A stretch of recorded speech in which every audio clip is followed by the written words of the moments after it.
سورۃ الفلق اور سورۃ الناس یہ دونوں صورتیں قرآن پاک کی آخری دو صورتیں ہیں، اور اس میں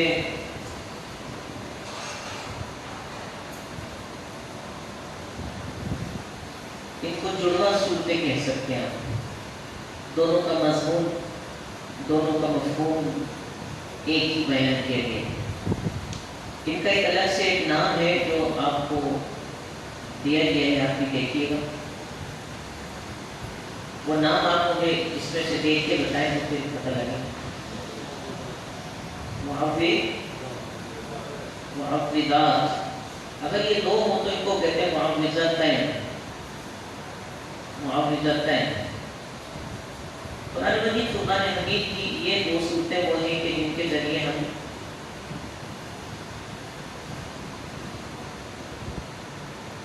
پناہ حاصل کرتے ہیں، اللہ تبارک و تعالیٰ کی بارگاہ میں حاضر ہوتے ہیں.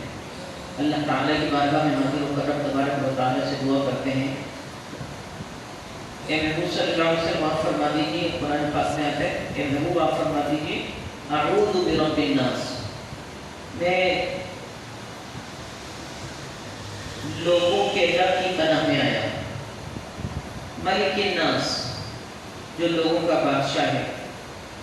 الہ الناس، جو لوگوں کا خدا ہے.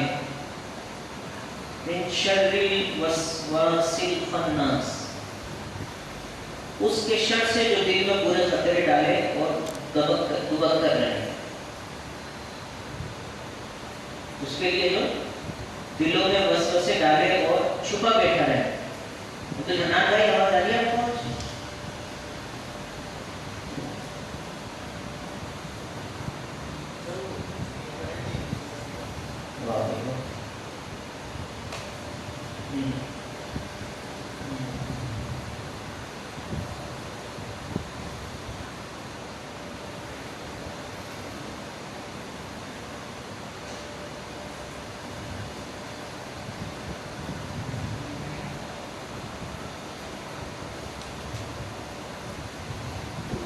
آواز آ رہی ہے آپ کو؟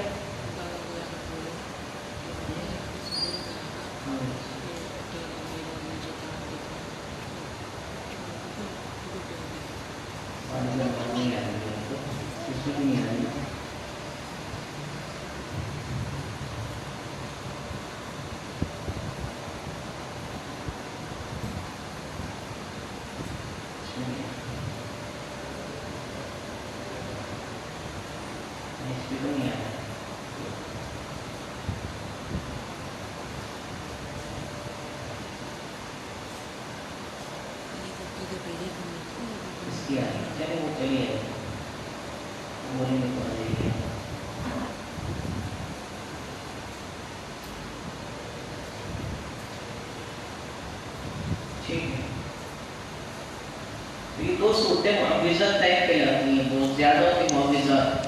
معوذات کا مطلب ان کے ذریعے اللہ تبارک و تعالیٰ کی پناہ میں آتے ہیں، اس کی حفاظت میں آ جاتے ہیں. لہٰذا ان دو صورتوں کے بارے میں احادیث میں بھی بڑی فضیلت بیان کی گئی ہے. ایک حدیث آپ پڑھ لیجیے، ہمارا دوسری حدیث آپ پڑھ لیجیے.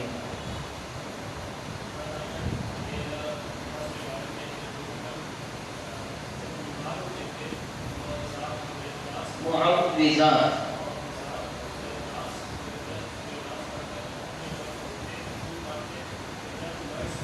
مرض الوفات میں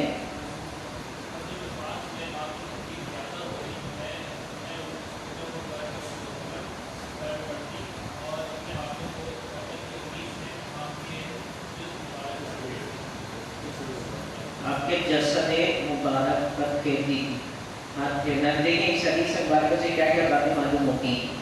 ایک بات تو یہ کہ نبی پاک صلی اللہ علیہ وسلم قرآن پاک کے ذریعے علاج کیا کرتے تھے، شفا حاصل کرنے کی کوشش فرماتے ہیں. اور دراصل یہ آپ کے لیے نہیں تھا، آپ ہمارے لیے تعلیم کے طور پر یہ بیان فرماتے تھے کہ یہ جو کام رسول اللہ صلی اللہ علیہ وسلم نے کیا ہے وہ ہمارے لیے ایک دلیل ہے کہ ہمارے لیے وہ کام جائز ہے، بلکہ سنت سے ثابت ہے. تو جس طرح انسان بیمار پڑ جاتا ہے تو علاج کے لیے جاتا ہے، یہ علاج کرنا جس کو آتا ہو وہ علاج تجویز کرے وہ بھی، اور پھر علاج کے لیے کسی کے پاس جانا یا قرآن پاک کی صورتوں کے آیتوں کے ذریعے علاج کرنا، شفا کا طلبگار ہونا، یہ بھی نبی پاک صلی اللہ علیہ وسلم کی حدیث سے بلکہ آپ کے عمل سے ثابت ہے۔ فرماتے ہیں کہ حضرت عائشہ رضی اللہ تعالیٰ عنہ سے روایت ہے، رسول اللہ صلی اللہ علیہ وسلم جب ایمان ہوتے تو معوذات یعنی سورہ اخلاص، سورہ فلق، سورہ ناس، اس حدیث مبارکہ میں یہ دونوں شامل ہیں۔ معوذات یعنی سورہ فلق بھی ہے، سورہ ناس بھی ہے، اور قل اللہ احد بھی ہے، اور کچھ دوسری روایات میں سورۃ الکافرون کو بھی اس میں کافرون، قل یا ایھا الکافرون یعنی قل یا ایھا الکافرون قل هو اللہ احد قل اعوذ برب الفلق قل اعوذ برب الناس، جو ہمارے یہاں چار قل کہلاتے ہیں، یہ بھی اس میں شامل ہے۔ تو نبی پاک صلی اللہ علیہ وسلم پڑھ کر اپنے اوپر پھونک مارتے، اور جب آپ کی تکلیف بڑھ گئی، وہ مرض کے جو آپ کے لیے مطلب ٹرمینل ثابت ہوا، جس سے آپ اس دنیا سے رخصت ہوئے، پردہ فرمایا، اس مرض میں نبی پاک صلی اللہ علیہ وسلم کی صورت کو پڑھ کر یہ حضرت عائشہ پڑھتی اور اپنے ہاتھوں کو برکت کی امید سے آپ کے جسد مبارک پر پھیرا کرتی ہیں۔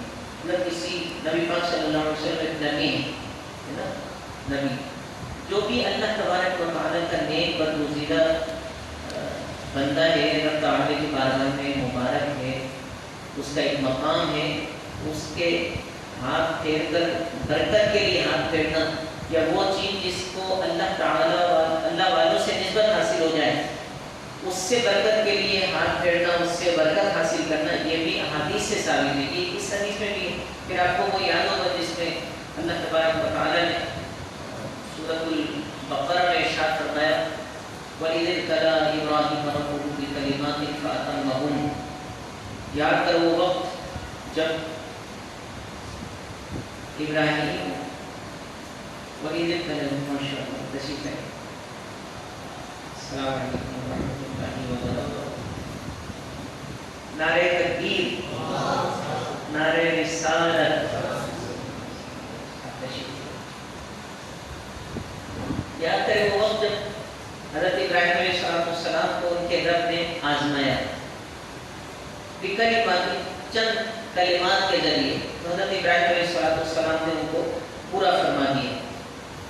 اب وہ بات جو ان چیزوں میں اسی میں آگے آتا ہے کہ پھر اللہ تعالیٰ نے وہ فرمایا وَاتَّخِذُوا مِن مَّقَامِ إِبْرَاهِيمَ مُصَلًّى، حضرت ابراہیم علیہ السلام نے وہ پتھر جس پر کھڑے ہو کر خانہ کعبہ کی تعمیر فرمائی، اس کے بارے میں فرمایا کہ حضرت ابراہیم کے کھڑے ہونے کی جگہ والے پتھر کو اپنے لیے نماز کی جگہ بنا دیا، اس لیے کہ اس کو نبی پاک حضرت ابراہیم علیہ السلام کے قدم مبارک سے نسبت حاصل ہو گئی، اتنا مبارک پتھر ہو گیا، اتنا مبارک ہو گیا کہ اس کو جائے نماز، کہ اس کے پاس کھڑے ہو کر آج بھی جو بھی طواف کرتا ہے، عمرہ کرتا ہے، نفلی طواف بھی کرتا تو اس کے لیے لازم ہے کہ حرم شریف میں کہیں پر بھی بالخصوص اس حجر اسود کے قریب آ کر مقام ابراہیم پر دوبارہ نفل ادا کرے۔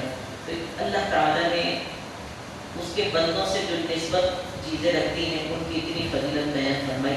تو بتانے کا مقصد یہ ہے کہ جو اللہ تبارک و تعالیٰ اپنے بندوں کو تو متبرک فرماتا ہی ہے، وہ تو برکت والے ہوتے ہیں، ان سے جو چیزیں نسبت رکھتی ہیں وہ بھی بابرکت ہو جاتی ہیں۔ اب انشاءاللہ نظیر مفتی اسماعیل صاحب تقریر کریں گے، تشریف لائیں گے۔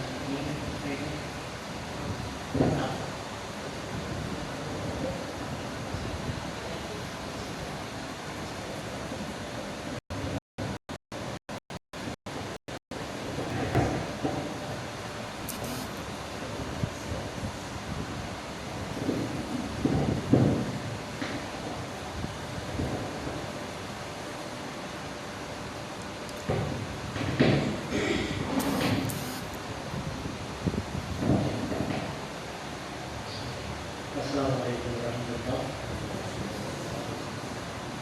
الحمدللہ فہم قرآن کے نام سے یہ بابرکت کورس کا آغاز کیا گیا ہے، اور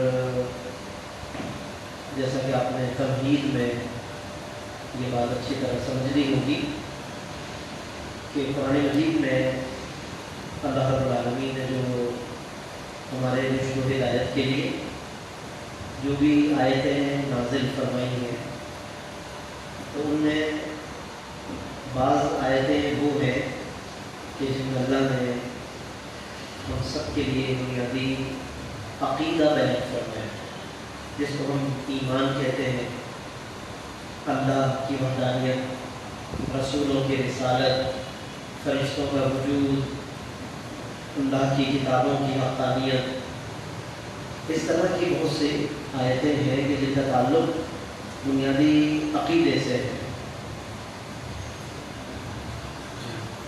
بنیادی عقائد سے ہے، قبر، حشر، سوال و جواب، یہ تمام باتیں عقائد کہلاتی ہیں۔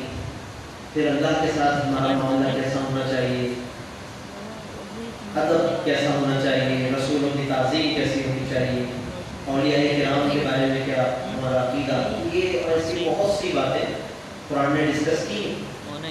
تو یہ تمام آیتیں آیات عقائد کہلاتی ہیں۔ اچھا، پھر ایک حصہ ہے قرآن مجید کا کہ جن میں اللہ رب العالمین نے ہمارے روزمرہ زندگی کے مسائل بیان کرتے ہیں، مثلا ہمیں کیا کیا کرنا چاہیے، نماز کیسے پڑھنی چاہیے، روزہ کیسے رکھنا چاہیے، زکوٰۃ کے کیا مسائل ہیں، حج کے کیا مسائل ہیں، تجارت خرید و فروخت کے کیا مسائل ہیں۔ یہ اس طرح کی جتنے بھی آیتیں ہیں جن میں ہماری عبادات سے لے کر باہر کی ڈیلنگس تک تمام معاملات کو اللہ نے ڈسکس فرمایا، ان آیتوں کو آیات احکام کہتے ہیں، یعنی اللہ نے ہمیں مختلف زندگی کے احکام بیان فرمائے۔ اس کو امر و نہی ہم کہتے ہیں، اوامر و نواہی کہتے ہیں، یعنی کیا کرنا ہے اور کیا نہیں کرنا ہے۔ اچھا، پھر اس کے بعد کئی آیتیں قرآن مجید میں وہ ہیں کہ جن کا تعلق ہمارے اخلاقیات سے ہے، ہمارا ایک دوسرے کے ساتھ بیہیو کیسا ہونا چاہیے، رویہ کیسا ہونا چاہیے، اور اس کے اندر پھر شادی بیاہ ہے، مہمان نوازی ہے، کھانا پینا ہے، اور ایک دوسرے سے ملاقات کا انداز ہے، آداب معاشرت ہے، آداب مسجد ہے، ہر چیز میں جو ادب کا پہلو ہے اور اخلاق کا پہلو ہے، اللہ رب العالمین نے قرآن مجید میں اس کو بھی بیان فرمایا۔ یہ آیتیں آیات اخلاق کہلاتی ہیں۔ تو گویا کہ ہم نے 3 کیٹیگریز میں آیتوں کو ڈیوائڈ کیا ہے، آیات عقائد ہیں، آیات احکام ہیں، اور آیات اخلاق ہیں۔ تو اس کے مطابق انشاءاللہ کورس آگے چلتا رہے گا۔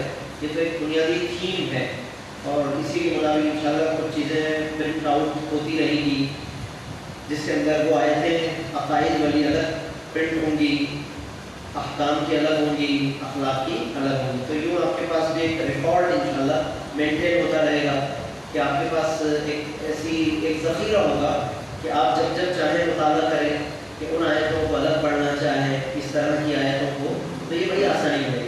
ایک تو یہ بات ہوگی، اور اچھا ٹھیک، پھر اس کے اندر دوسرا کام یہ ہے، ایک تو آیتیں ہمارے سامنے ہونی چاہیے جو کہ تھوڑی تھوڑی کر کے آپ کے پاس انشاءاللہ آتی رہے۔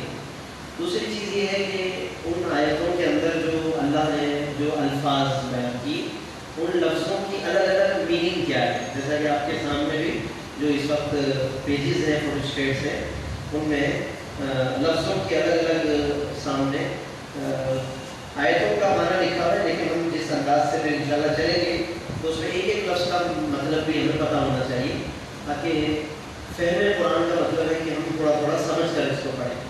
تو اس سے ہمیں کچھ عربی کی حاؤں بھی ہوگی، کچھ ووکیبلری بھی ہمیں پتہ چلنی چاہیے کہ ان لفظوں کا کیا کیا مطلب ہے، اور ہمیں بھی اس کے مطابق کوشش کر کے یاد بھی کرنا چاہیے، ایک دوسرے سے آپس میں تکرار بھی، یعنی اس کا ریپیٹیشن بھی ہونی چاہیے، تاکہ ہمیں اس کورس کا صحیح معنی میں فائدہ ہو۔ فائدہ زیادہ اس وقت ہمیں محسوس ہوگا کہ جب آپ یہی صورت پڑھ کر سمجھ کر اچھی طرح غور و فکر کر کے ایک دوسرے کے ساتھ تکرار کر کے اب کل کو پرسوں کو آپ نماز پڑھ رہے ہیں اور یہ صورت مبارکہ آپ خود یا امام اگر تلاوت کرتے ہیں اور آپ کو تھوڑے تھوڑے جو میننگ تشریح آپ کے ذہن میں بٹھائے تو خود بخود آپ کو اپنی نماز میں ایک اچھی کیفیت محسوس ہوگی اور آپ کو لگے گا کہ میری توجہ تھوڑی نماز کی طرف ہے، مبذول ہو رہی ہے. اور یہی اصل مقصد بھی ہے کہ ہم اس فہم کے ذریعے سے اپنے آپ کو نماز کی طرف ہم کانسنٹریٹ کر سکیں، اپنے آپ کو پوری طرح متوجہ کر سکیں،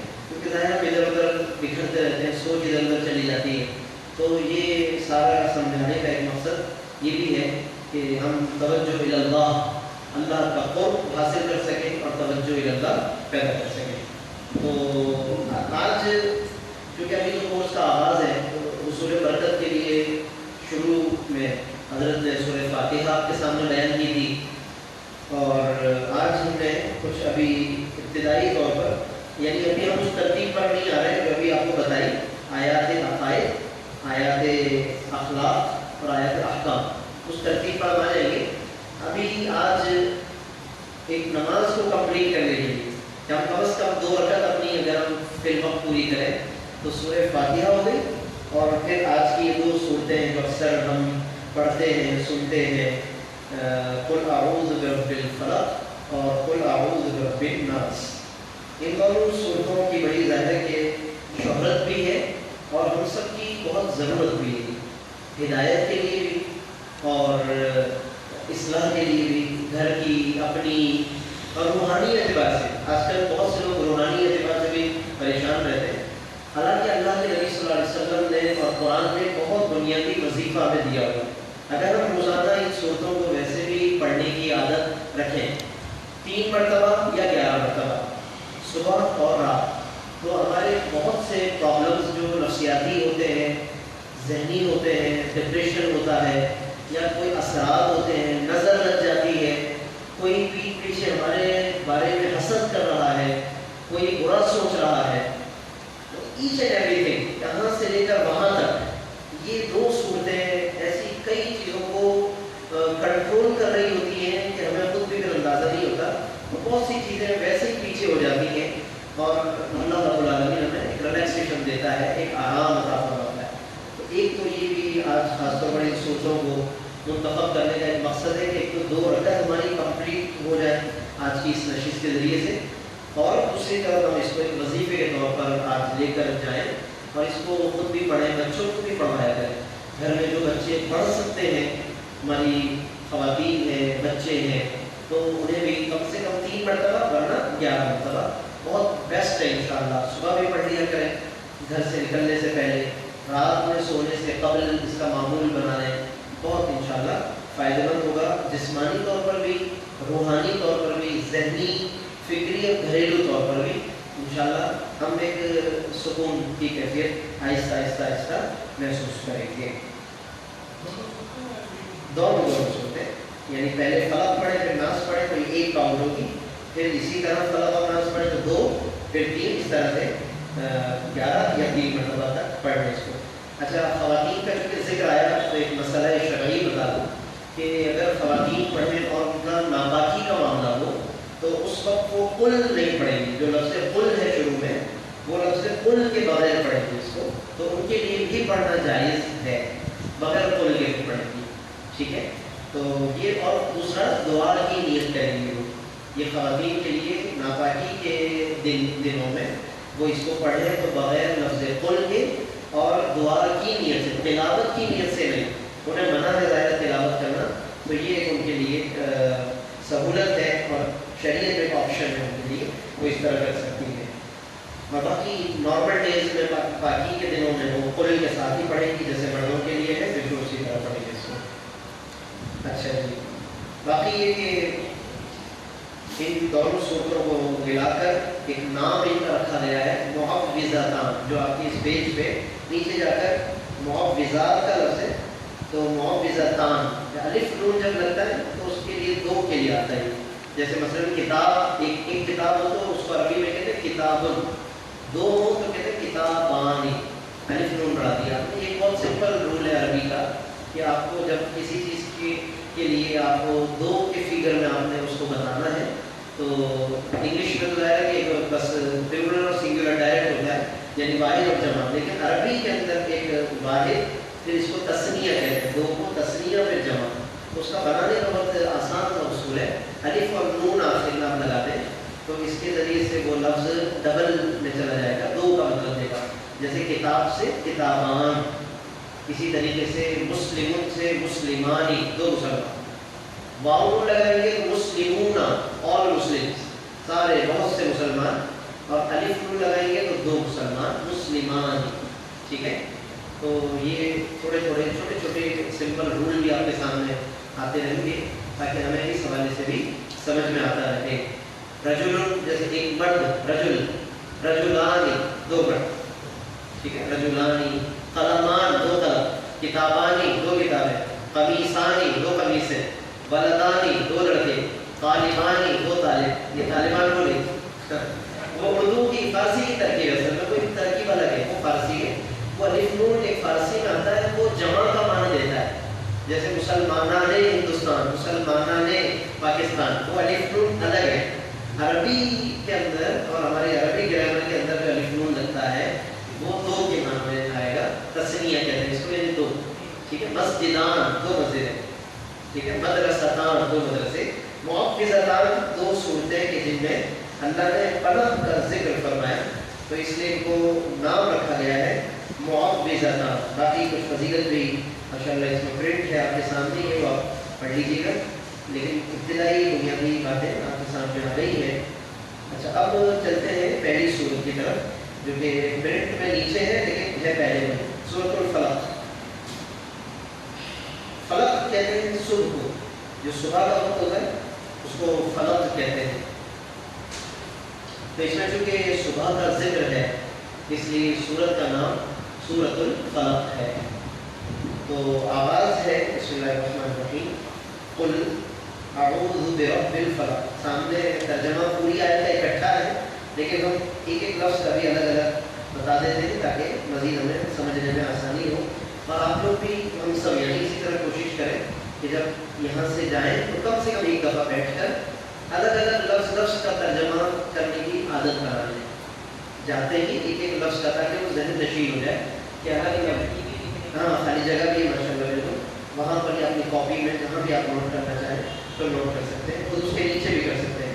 تو اب قل، یہ کسی کو جب ہم آرڈر دیتے ہیں کہ آپ کہیے، آپ فرمائیے، آپ کہیے، تو یہ قل کا لفظ آتا ہے. اور اللہ نے کئی مرتبہ قرآن مجید میں اپنے محبوب صلی اللہ علیہ وسلم کو یہ بات فرمائی کہ محبوب آپ فرما دیجیے. تو قل آپ کہیے. آرڈر فارم ہے یہ عربی میں کہیے. ٹھیک ہے.